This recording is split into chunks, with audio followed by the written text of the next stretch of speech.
ಬಹಳ ಹಿಂದೆ ಸಂಪದ್ಭರಿತ ರಾಜ್ಯದಲ್ಲಿ ಸಂಪನ್ನನೆಂಬ ರಾಜನು ನ್ಯಾಯ, ನೀತಿ, ಧರ್ಮದಿಂದ ರಾಜ್ಯಭಾರ ಮಾಡುತ್ತಿದ್ದನು. ಹೆಸರಿಗೆ ತಕ್ಕಂತೆ ಸದ್ಗುಣ ಸಂಪನ್ನನೇ ಆಗಿದ್ದನು. ಪ್ರಜೆಗಳೆಲ್ಲ ಸಂತೋಷದಿಂದ ಇದ್ದರು. ಆದರೆ ಅವನ ಜೊತೆಯಲ್ಲಿರುವವರು ಅಧರ್ಮ ಮಾರ್ಗದಲ್ಲಿ ನಡೆಯುತ್ತಿದ್ದರು.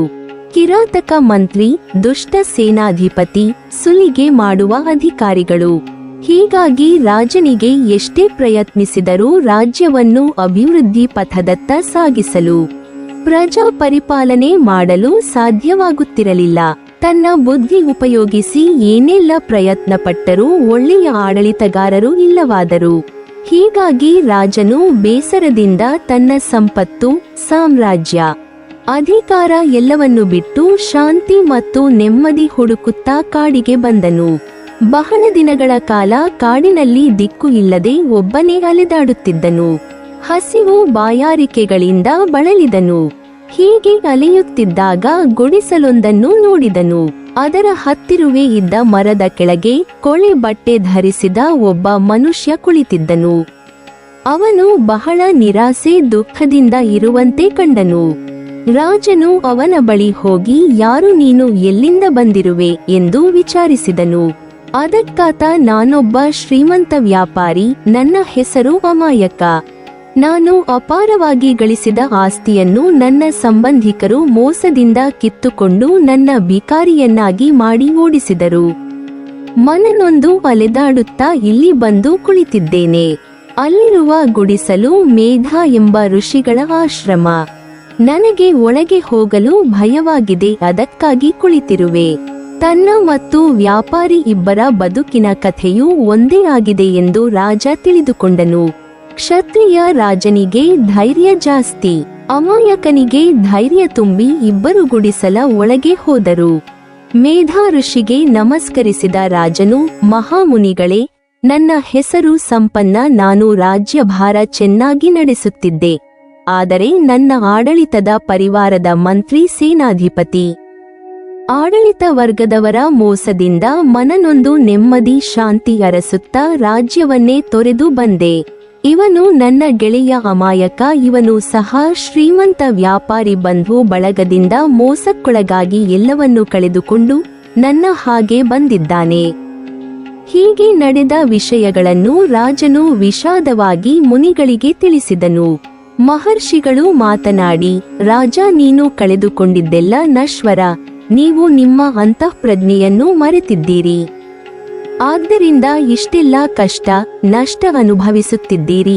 ಈಗ ನನ್ನಿಂದ ಏನಾಗಬೇಕು ಹೇಳಿ ಎಂದು ಕೇಳಿದಾಗ, ಮುನಿವರ್ಯರೇ, ಆಸೆ ಪಡುವುದು ತಪ್ಪು.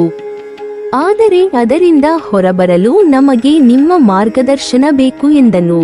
ಆಗ ಋಷಿಗಳು ಒಂದು ಕಥೆ ಹೇಳಿದರು.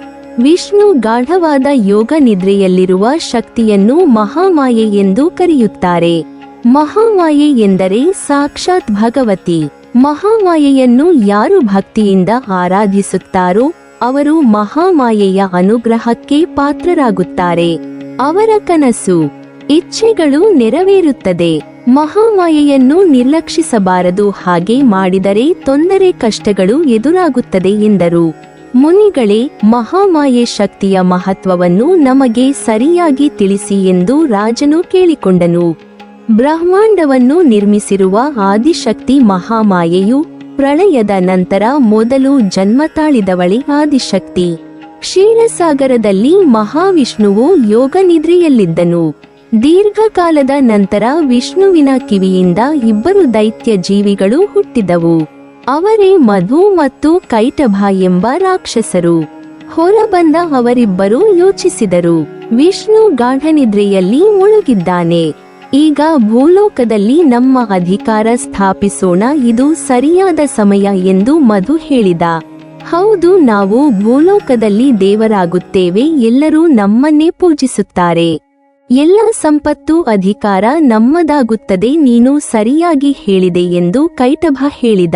ಈ ಮಾತುಗಳನ್ನು ಕೇಳಿದ ಬ್ರಹ್ಮನು ವಿಷ್ಣುವಿದ್ದಲ್ಲಿಗೆ ಬಂದು ಮಹಾಮಾಯೆಯ ಯೋಗ ಶಕ್ತಿಯನ್ನು ಪ್ರಾರ್ಥಿಸಿದನು. ಹೇ ಆದಿಶಕ್ತಿ, ಬ್ರಹ್ಮಾಂಡವನ್ನು ದುಷ್ಟರಿಂದ ಕಾಪಾಡು ತಾಯಿ. ವಿಷ್ಣುವನ್ನು ಯೋಗ ನಿದ್ರೆಯಿಂದ ಎಚ್ಚರಗೊಳಿಸು ಎಂದು ಬೇಡಿಕೊಂಡನು. ಆಗ ಮಹಾಮಾಯೆ ಪ್ರತ್ಯಕ್ಷಳಾಗಿ, ಬ್ರಹ್ಮದೇವ ಸ್ವಯಂ ವಿಷ್ಣುವೇ ರಾಕ್ಷಸರ ಜನ್ಮದಾತ. ಈ ರಾಕ್ಷಸರು ಭೂಮಿ ಮೇಲೆ ಹಾಗೂ ನೀರಿನಲ್ಲಿ ಅಮರರು. ಇವರನ್ನು ನಾಶ ಮಾಡುವುದು ಸಾಧ್ಯವಿಲ್ಲ. ನೆಲ ಜಲದಿಂದ ಬೇರ್ಪಡಿಸಿ ನಾಶ ಮಾಡಬೇಕು. ನಾನು ವಿಷ್ಣುವನ್ನು ಗಾಢ ನಿದ್ರೆಯಿಂದ ಎಚ್ಚರಿಸುತ್ತೇನೆ. ಹೇ ದೇವ, ಇವರಿಂದ ತ್ರಿಲೋಕವನ್ನು ಕಾಪಾಡು ಎಂದು ಬ್ರಹ್ಮನು ಬೇಡಿಕೊಂಡನು.